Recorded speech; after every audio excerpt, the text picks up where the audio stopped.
Halo semuanya, selamat datang kembali di Aroro TV dan terima kasih sudah mengklik video ini.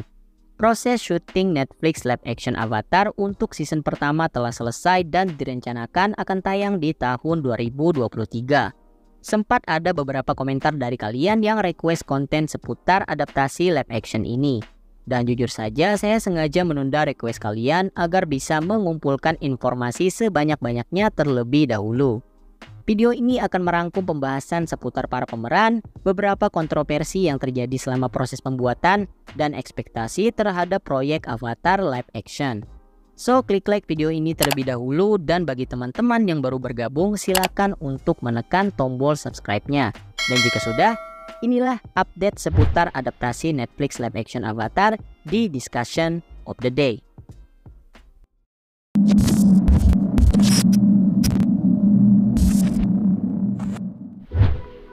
Hingga video ini dibuat, setidaknya kurang lebih ada 40 aktor dan aktris yang telah di-reveal untuk memerankan karakter mereka di season pertama. Dan tentu saja saya tidak akan bisa membahas semuanya sekaligus. Di video ini saya hanya akan membahas secara detail untuk beberapa karakter yang memiliki andil terhadap alur cerita, entah itu Aang dan tim Avatar, para villain, dan beberapa karakter penting lainnya. Untuk karakter pendukung, saya hanya akan menampilkan list pemerannya saja. Untuk protagonis utama kita yakni Aang diperankan oleh Gordon Cormier. Aktor muda yang umurnya baru berusia 13 tahun ini memiliki darah Kanada Filipina. Untuk penampilan, saya pribadi setuju dia memiliki perawakan layaknya Aang. Meskipun masih belia, untuk sepak terjangnya dalam dunia akting bisa dibilang lumayan banyak. Perannya di series The Stand membuat namanya mulai dikenal. Bahkan ketika proses syuting selesai, beberapa rekan aktingnya di live action Avatar ini banyak yang memuji dan bahkan mengatakan bahwa Gordon adalah Aang di dunia nyata. Kemudian Katara akan diperankan oleh Kiawentiio Tarbell, 20 tahun, seorang aktris muda, penyanyi dan juga penulis lagu yang berasal dari Kanada. Mungkin beberapa dari teman-teman belum mengetahui hal ini. Suku air di dunia Avatar terinspirasi dari orang Inuit yang menetap di Amerika Utara. Dan sempurnanya, Kiawentiio merupakan keturunan asli pribumi Amerika yakni suku Indian, tepatnya suku Indian Mohawk. Tentunya pemilihan casting untuk Katara sangatlah tepat, yakni sebagai perwakilan dari suku Indian asli. Untuk akting sendiri, dia pernah terlibat di film berjudul Beans dan mendapat penghargaan sebagai aktris terbaik dari perannya di film tersebut. Selanjutnya Sokka yang akan diperankan oleh Ian Owsley, 20 tahun, seorang aktor muda yang berasal dari Texas. Jujur saja kesan pertama ketika saya melihat Ian adalah ini orang cocok untuk memerankan Sokka. Wajah dan bentuk mukanya mirip sekali dengan karakter pemilik bumerang itu. Ya bedanya cuman di rutinitas skincare doang sih. Oh, yang benar saja. Setelah pemberitahuan casting ini, saya sudah mengikuti medsos dan kegiatan sang aktor. Dan bisa saya simpulkan, dia juga memiliki sifat konyol dan menyenangkan seperti Sokka. Para fans mengenal Ian melalui perannya sebagai Robby di series Netflix 13 Reasons Why. Selain akting, Ian juga memiliki keahlian bela diri taekwondo. Faktanya, dia berhasil memenangkan beberapa kejuaraan. So, kita jangan khawatir untuk akting bertarungnya nanti. Kemudian, dia juga mengaku memiliki darah keturunan dari suku Indian asli. Kenapa saya bilang dalam tanda kutip mengaku? Karena hal ini akan kita bahas lebih dalam di sesi berikutnya. Next adalah Suki yang diperankan oleh Maria Zheng, 23 tahun, seorang aktris yang memiliki darah Cina Amerika. Jujur, saya tidak familiar dengan film ataupun bakat akting aktris yang satu ini. Dan ketika saya research, Maria Zheng pernah terlibat dalam sebuah short film berjudul Dear Mom dan web series berjudul Work in Progress. Bagi yang penasaran dengan akting aktris yang satu ini, kalian bisa tonton dua film tersebut. Menurut saya pribadi, Maria Zheng ini dari segi penampilan cakep banget dan cocok untuk memerankan Suki. Doi juga sudah bekerja keras agar bisa mempersiapkan perannya sebagai kesatria Kyoshi. Doi sempat beberapa kali memposting kegiatannya itu di medsos seperti berlatih bela diri bersama pacarnya. Iya, pacarnya guys, Doi sudah taken.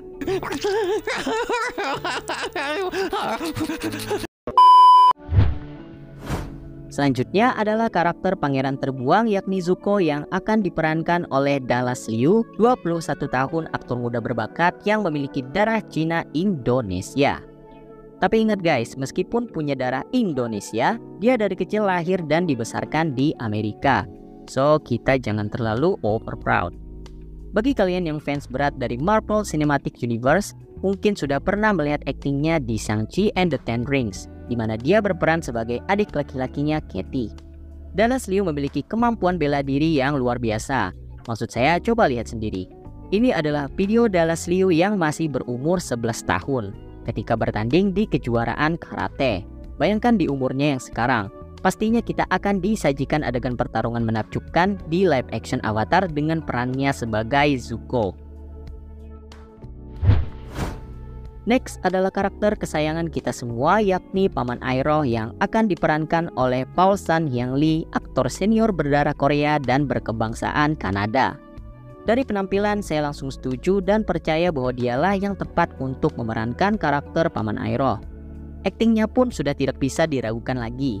Dia mendapat kesuksesan besar dengan peran utamanya di Kim's Convenience. Dia juga pernah terlibat di series The Mandalorian dan berperan sebagai Captain Carson. Selanjutnya, cast para villain yakni Laksamana Zhao, Raja Api Ozai, dan juga tentunya Ozai's Angels. Raja Api Ozai diperankan oleh Daniel Dae Kim, aktor senior berumur 54 tahun dan berdarah Korea Amerika. Untuk akting, dia pernah terlibat di 2 series televisi Amerika yakni Lost dan Hawaii Five-0. Jujur, saya belum pernah menonton 2 series tersebut dan untuk peran minor, dia pernah berperan sebagai salah satu asisten penelitian Dr. Otto Octavius aka Dr. Octopus di Spider-Man 2 Tobey Maguire. Daniel Kim juga sebenarnya sudah tidak asing dengan dunia Avatar. Sebelumnya dialah yang mengisi suara Jenderal Fong di Avatar The Last Airbender dan ayah Asami Hiroshi Sato di The Legend of Korra. Dan dari segi tampilan fisik, oke banget untuk memerankan si ayah durhaka ini. Oke, untuk Ozai's Angels, Azula diperankan oleh Elizabeth Yu, 20 tahun, berasal dari New Jersey, Amerika Serikat. Untuk akting, jujur saya belum mengetahui dia pernah terlibat di proyek film apa dan bagaimana kemampuan aktingnya. Namun dari info yang saya dapat, dia telah mengenyam pendidikan untuk kemampuan aktingnya sejak bangku sekolah dasar. Selanjutnya adalah Mei yang akan diperankan oleh Thalia Tran, aktris pendatang baru berumur 16 tahun. Dikenal dengan perannya di animasi Disney Raya and the Last Dragon sebagai Little Noi. Dan dikarenakan dia baru terlibat dengan dunia akting, jujur tidak banyak info yang bisa saya dapatkan untuk pemeran karakter yang satu ini.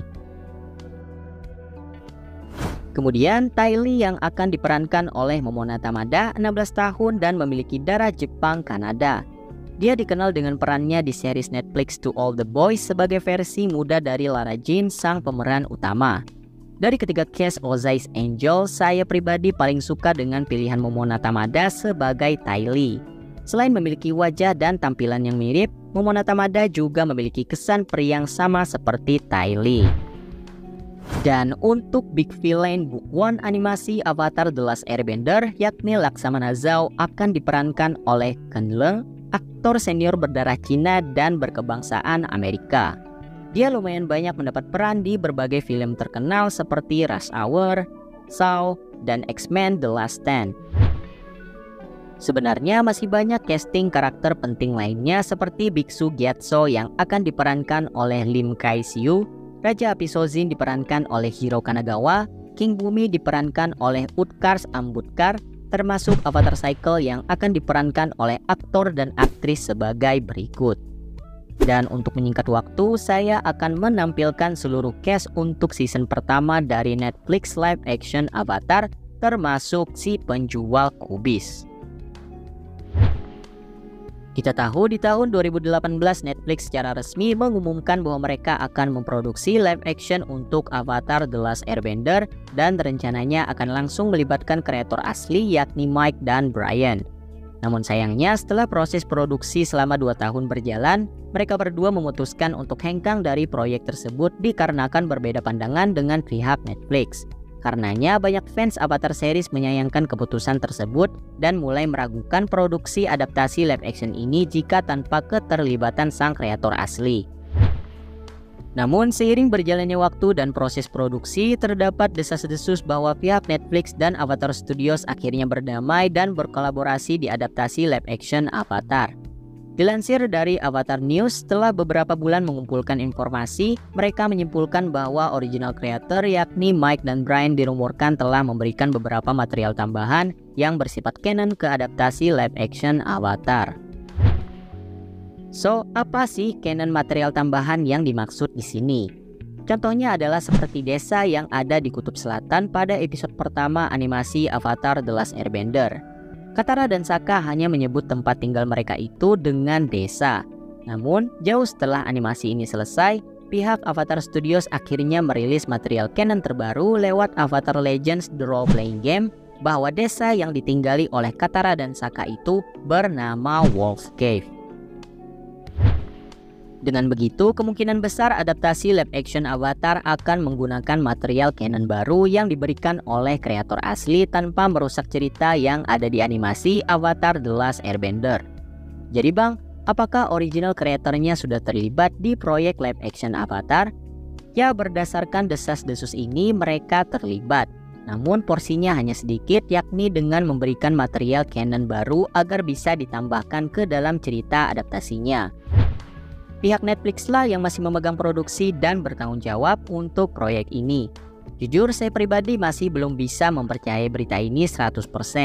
Namun terlepas dari itu semua, ini merupakan berita yang sangat baik dan melegakan bagi fans yang menantikan adaptasi live action Avatar.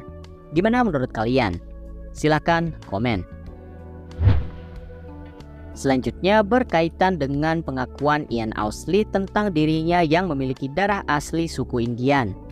Fans menuduh aktor ini telah berbohong agar bisa mendapatkan perannya sebagai Sokka. Di sini saya telah mengumpulkan sedikit pembahasan mengenai hal ini. Ian Owsley mengaku bahwa dia merupakan member dari suku Cherokee yang sepertinya adalah salah satu dari banyak suku Indian yang ada di Amerika. Jadi di Amerika sana orang-orang dari suku Indian asli membentuk sebuah organisasi untuk masing-masing suku. Dan dikatakan oleh beberapa orang yang tergabung dari suku Cherokee bahwa Ian Owsley tidak terdata sebagai anggota mereka. Namun ada juga beberapa fans yang memiliki darah suku Indian asli membela Ian dan berkata meskipun mereka memiliki darah keturunan suku Indian asli, mereka tidak tahu tergabung ke suku mana, ataupun ada kasus di mana belum terdaftar di organisasi yang bersangkutan. Hal ini bisa saja terjadi dengan kasus Ian Owsley. Namun terlepas dari itu semua, saya pribadi tidak terlalu mempermasalahkan apakah dia suku Indian asli atau tidak.